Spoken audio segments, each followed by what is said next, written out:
Okay, good morning, good afternoon, good evening, everybody. My name is Catherine, and I would love to welcome you to the GSP Cafe, where we interview industry specialists around North America about hot topics in education. So today's presentation, we have Mr. Paul Keller from Rochester Institute of Technology and Karen Crichton from Embry-Riddle Aeronautical University, who will be talking a little bit more about technical universities around the US, specifically spotlighting the schools that they are both working for. So I just wanted to give you all a little bit of background on Paul and Karen. So to start off, Karen is the Associate Director of International Admissions at the Daytona Beach campus for Embry-Riddle.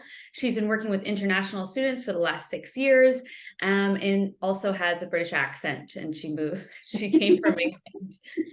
So she's very excited to be with us here today. And Paul Keller with RIT is the Director of International Enrollment at RIT, and he oversees recruitment, all international applications for both undergraduate and graduate programs, and travels quite profusely in order to promote RIT to agents and students around the world. So thank you both for being with us this morning. And we're going to start off with a presentation about Embry-Riddle. So for all of our recruitment partners on the call, thank you so much for being with us today. This is a great value proposition for any of your students that might be looking to study at technical universities as opposed to just a traditional school. So please go ahead, Karen, and introduce Embry-Riddle to us. Oh, thank you very much. It's a great opportunity for us to tell you a little bit more about Embry-Riddle, as well as the unique programs that we offer here. So why Embry-Riddle when there are so many other institutions to choose from? What makes us different and what makes us stand out from the crowd? Well, it's not just our unique degree programs, our one-of-a-kind colleges, incredible facilities, expert faculty, but it's also our niche place in the market. We're the oldest and most respected university in the world, specializing in aviation, aerospace, and security intelligence. So here's a short video just showcasing some of our programs.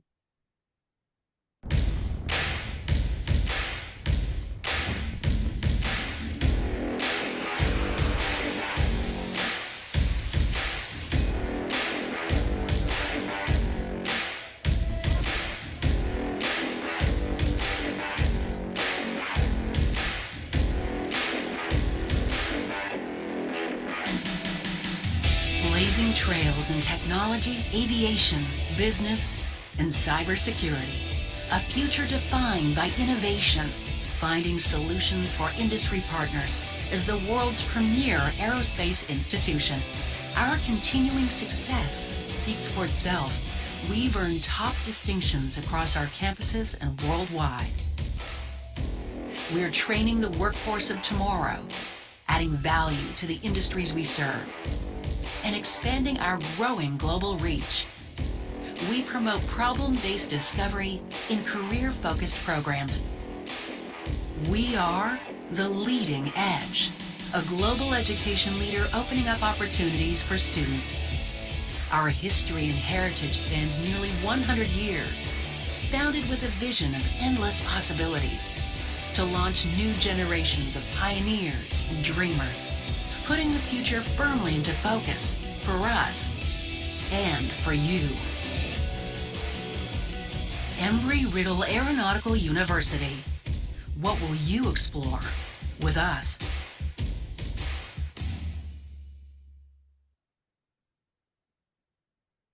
So as you can see, Embry-Riddle's incredible degree programs do cover an array of aviation and non-aviation related industries. So our main fields of study are engineering, safety, security and intelligence, applied science, business, computers and technology, space, and of course, aviation. So when a student asks you, where can I learn about launching a rocket?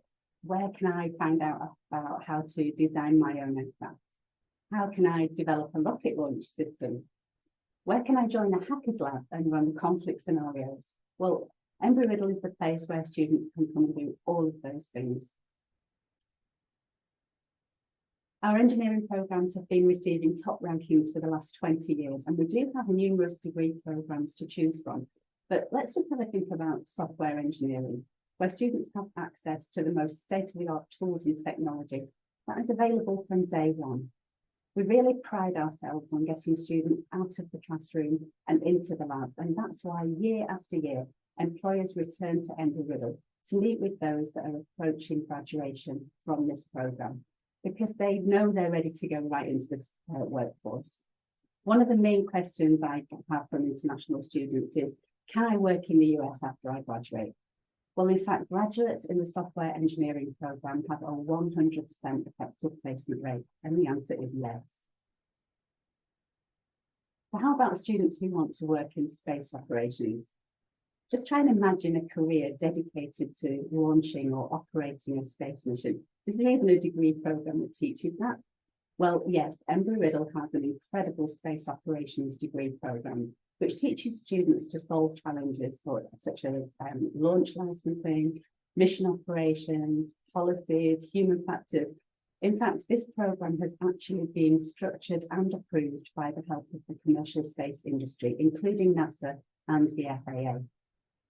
Another of our programs is aerospace physiology, and it's the only undergraduate degree of its kind in the nation, blending aerospace with life science to prepare students for opportunities in biomedicine and space. So studies in the field for aerospace physiology are really crucial to the success of safety of humankind in space exploration and travel. In this program, students learn how extreme environments influence biological systems. And this unique program has two tracks, one for those that are interested in the medical field and one for those that would like to pursue a career in research. So I am excited to talk to you a little bit about security, intelligence and safety, because I'm sure you can all appreciate that today more than ever, the demand for specialists in these areas is on the rise. And that's to protect us against things like cyber threats. So in response to that, in 2014, Embry-Riddle founded the first and only degree granting college of security and intelligence in the United States.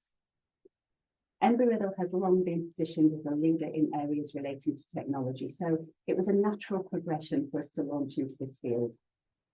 Our cyber intelligence and security programs are led by a faculty whose wide range of expertise spans from the government to computer science and real-life experience that they bring into the classroom.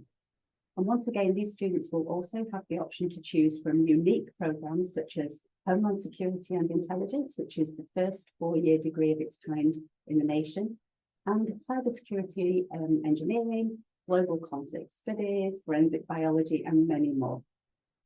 I do believe that one of the key factors to take into consideration when choosing a school is that Embry-Riddle offers programs which mirror the world of today and recognises the demand in the workforce. Embry-Riddle has scholars from all over the world representing the best and brightest minds in aviation and aerospace. It's their individuality and diversity alongside our unique degree programs that make Embry-Riddle such a great place to learn. Thanks very much. Wonderful.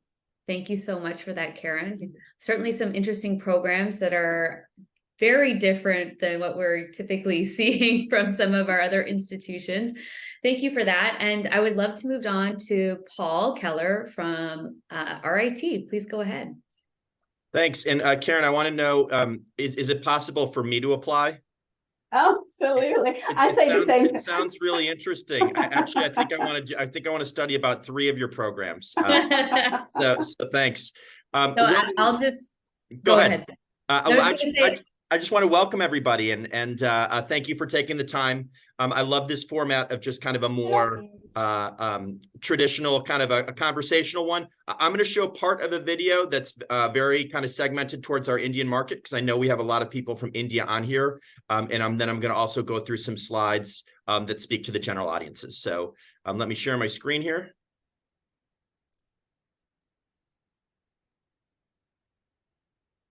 Can people hear this? Yeah. Yes. The Indian community here at RIT is very rich and very welcoming. We have hundreds of international students from the Indian subcontinent. Most of them are in masters, but a lot of them are in bachelors as well. I think the STEM programs here are wonderful. Abundant resources are being provided to us in terms of systems, in terms of the devices, or in terms of any of the machines that we require.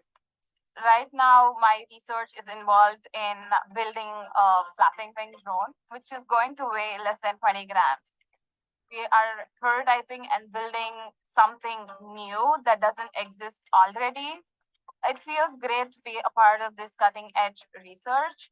Co-op or cooperative education is an opportunity for students to apply the knowledge and the concepts that are learned in the classroom. It gives us an opportunity to work full-time for a few months in a company and have industry experience of how our learnings from the school can be applied to the real life. I have seen my peers getting co-ops into Meta, Google, and Apple. I'm a fourth-year computer engineering major. My academic experience has been very good here at RIT. I came here in 2019. Since then, I've been on 3 co-ops. Co-ops give you the opportunity to practice what you've been doing in class and figure out where your professional trajectory is going. I got a co-op through one of my classes. I'm working with a firm and they're heavily involved with sustainable projects. They've offered me a job as soon as I'm done working the co-op with them. It's unbelievable to already have a job offer in hand while I'm still a student. That's why I moved to this country, and that's why I chose this program so that I can help in green buildings and sustainable architecture. RIT has an amazing career fair with a lot of companies who come here to hire students for co-op opportunities or full-time opportunities. We have a wide varieties of companies coming to pick students from different majors, from mechanical engineering to computer science, data analytics, and there's so many opportunities for students to work in different companies and gain that experience. Anybody who's enrolled in a STEM program gets a 3 years. I'm going to stop there just so we don't. I want to keep your time in mind. I am going to put in the chat. I'll put the whole video if people want to take a look at it and just save it on their desktop. But I've got just a few slides for you here, and let me get here. Can everybody see this? Good.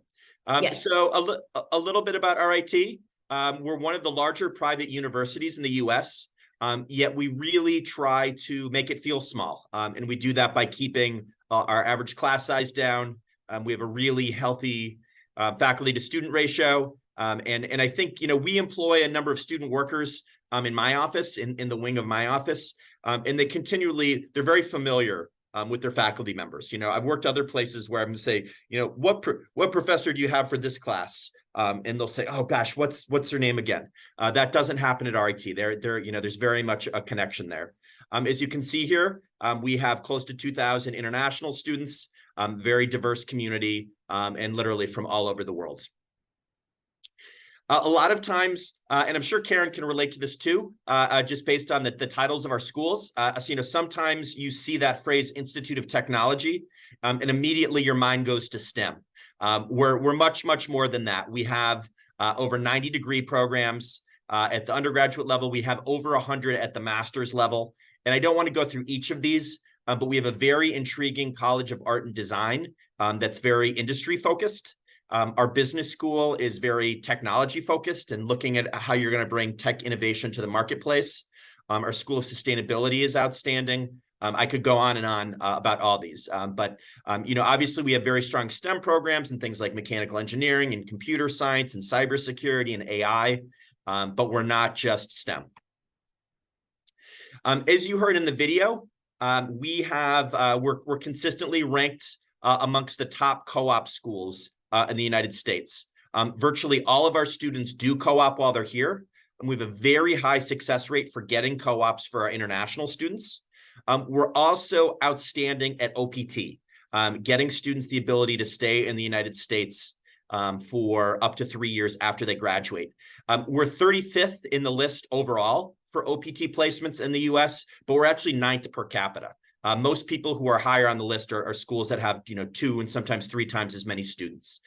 So we have a long success rate of doing this. We can't promise that we get that OPT placement, but if you look at the numbers of the students who attempt to get OPT, over 90% are successful at RIT. And our co-op program goes back over 100 years.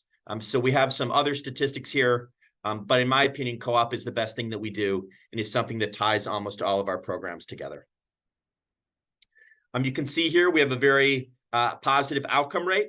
And when you look at the logos here, you'll see some familiar logos. Actually, one of the students who worked in my office last year just got hired at SpaceX immediately after graduation. She co-opted there, okay, about a year and a half ago. And she came back and she finished her degree. She was an undergrad. And then they offered her a job straight out of graduation. It was funny that Karen used software engineering as an example, because for us, we have, if you can believe it, 30% of our software engineering students, when they graduate, they go to work for a place where they co-opt. So it's, co-op is really the best thing that we do. We are rolling for our graduate admissions, though we need everything by January 15th to get consideration. And we will consider later applications, but we do our first review. We're rolling, but for our most sought after programs, we give priority to those who get their application in before January 15th. At the undergraduate level, here's our schedule. This looks, I'm sure to most of you, fairly typical of most American universities of where our deadline is.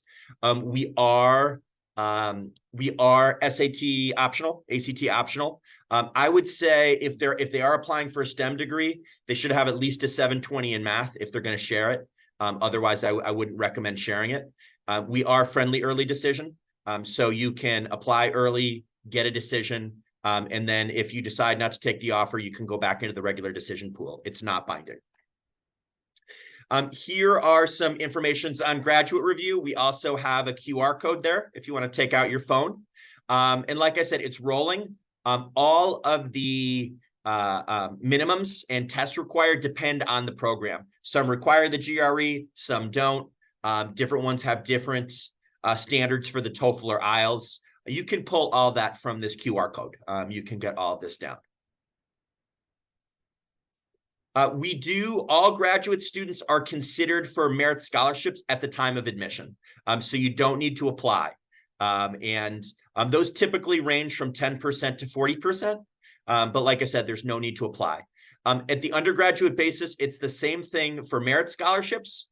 But we also have a small pool of need-based financial aid for undergraduate students. They do need to apply at the time of admission, and typically that maxes out at about $10,000.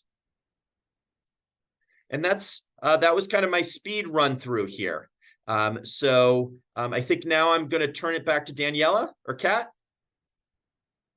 Yeah, I mean, I will take the floor. Both very interesting institutions, a lot different than your traditional school.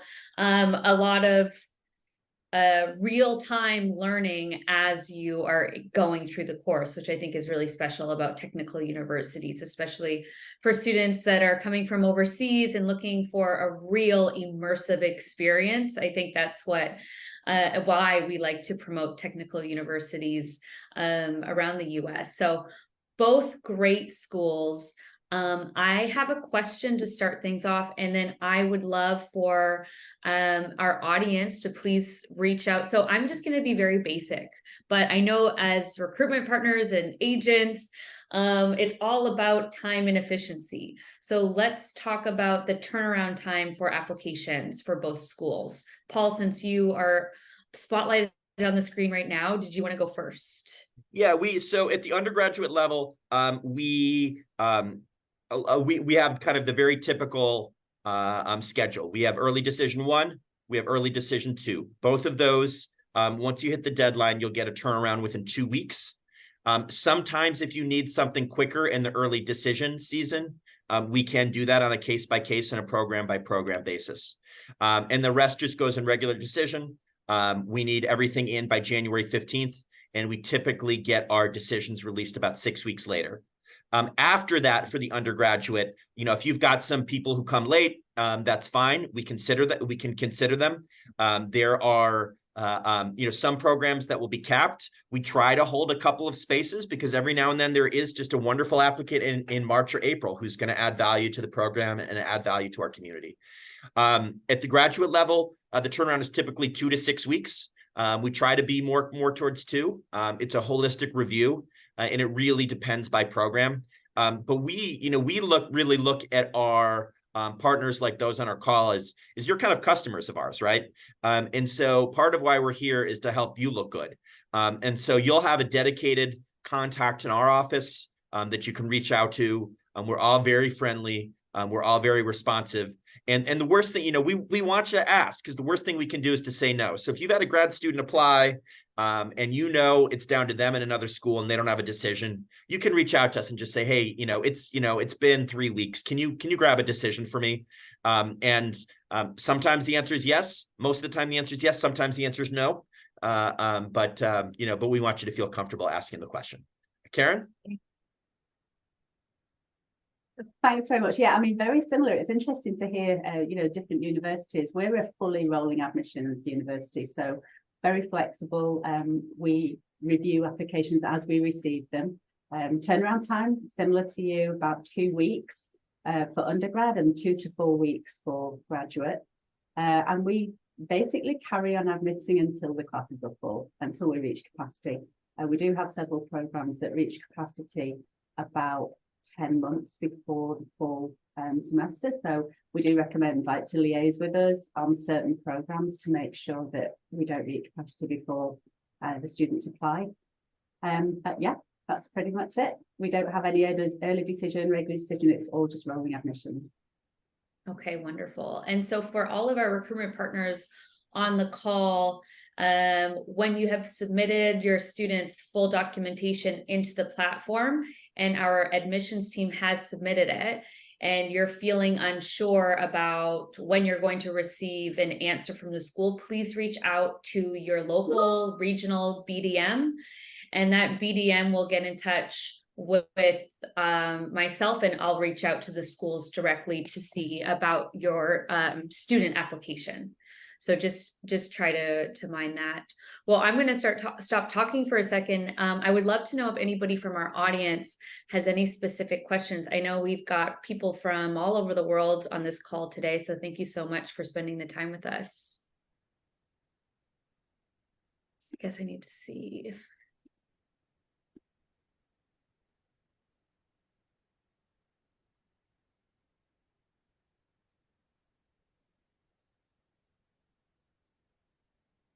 if you have your hand raised, I can't see.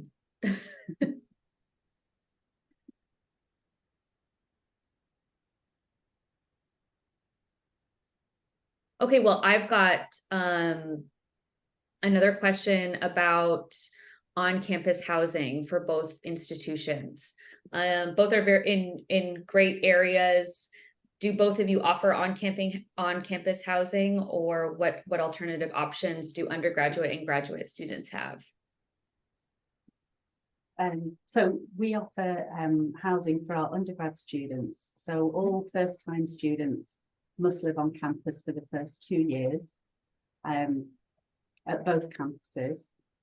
In terms of graduate students, it's on a if we have availability basis. So at the moment, generally, we're completely full for accommodation with first-time students. So graduate and third-year, fourth-year students tend to live off campus at local apartments. Very similar to us. We guarantee housing for our undergraduate international students. For graduate, we can usually find spaces.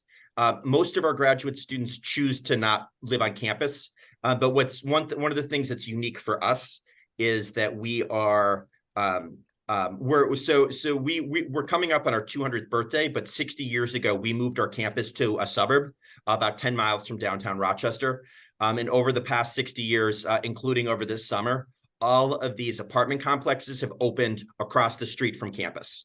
And most of them have stolen our colors of orange and black. So the students, a lot of the students don't even realize that we don't own them.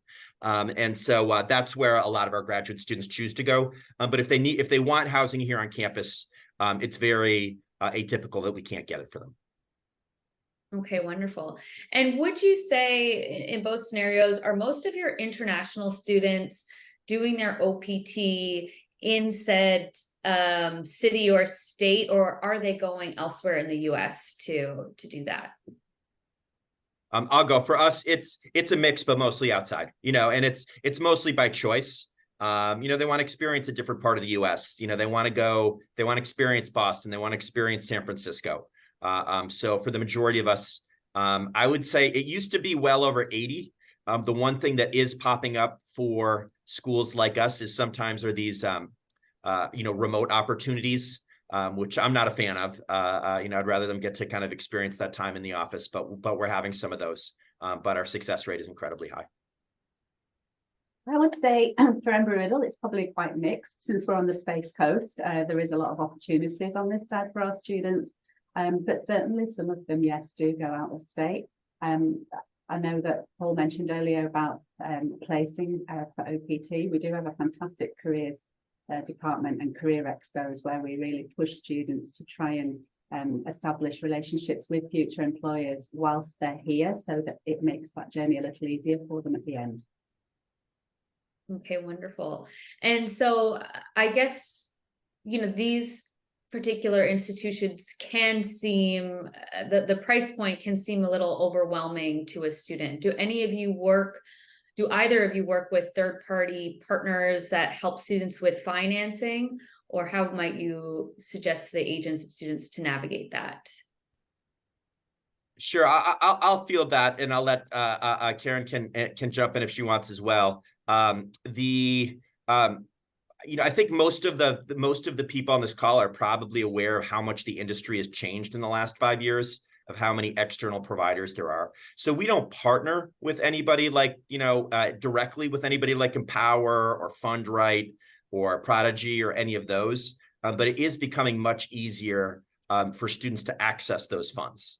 And so we help direct people towards there. I mean, in a series of our events last spring, we actually had a couple of those people in the back of the room, with a table, just to get international students that information.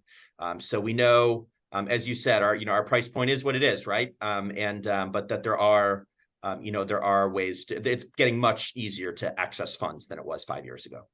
Yeah, I absolutely agree. We offer partial merit scholarships for our international students, but we also do special incentives from time to time. Like, for example, we offer an additional scholarship for women in engineering or men in business and things like that. We offer incentives to try and make sure we have a real diverse range of students across the board. And of course, then we do have a great financial aid department that helps students look for external scholarships and donorships.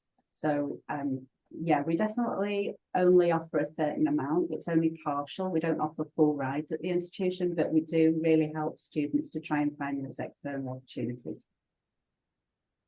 That's great. And for those recruitment partners on the call, I would definitely suggest that if your student does require funding, that prior to submitting the application to the institution, you just make sure that they meet all of the requirements of the funding entity before submitting the application, because I know oftentimes the student needs to be accepted to the school prior to actually applying for the funding from the third party. So just keep that in mind.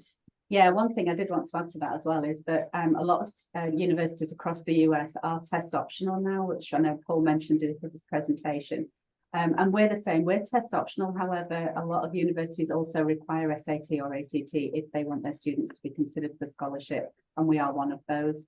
So although we're test optional and we don't need those scores for admission purposes, if the student does want to be considered for scholarship, then they do need to submit the SAT or ACT. Yeah, and to add on to Kat's point, I mean, there is always exceptions, and the most valuable asset a student has during their university search is time, and for us, it's pretty rare that a student gets more than 40%. I wish we did, and I know, the thing that's making it so hard for Karen and I is the exchange rate. I mean, sooner or later, the dollar is going to come down, but I've been saying that for a few years now. But anything past 40%, it's fairly rare for us. So that's just something to keep in mind. For sure.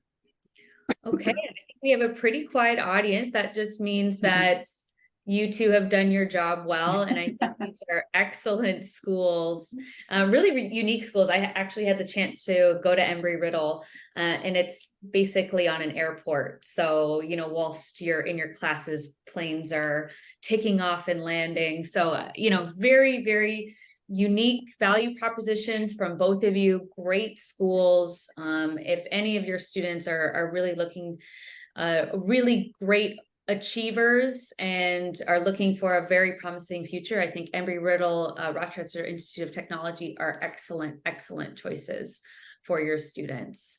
So with that, I would like to thank everybody for being on this call with us today. I know it's evening time for some of you, and Karen and Paul, again, thank you for your time. It was a little bit last minute for the both of you, so we really appreciate you being here with us today. And for those recruitment partners, if you have any questions, reach out to your regional BDM. They will find the answers for you. And we really look forward to sending some students to either of these schools in the 2024 recruitment cycle. Thank you so much, Kat. It was a pleasure to be here, and thank you for the opportunity. For sure. Yeah, pleasure. We hope to see applications from your students. Thank you, everybody. Bye-bye. Bye.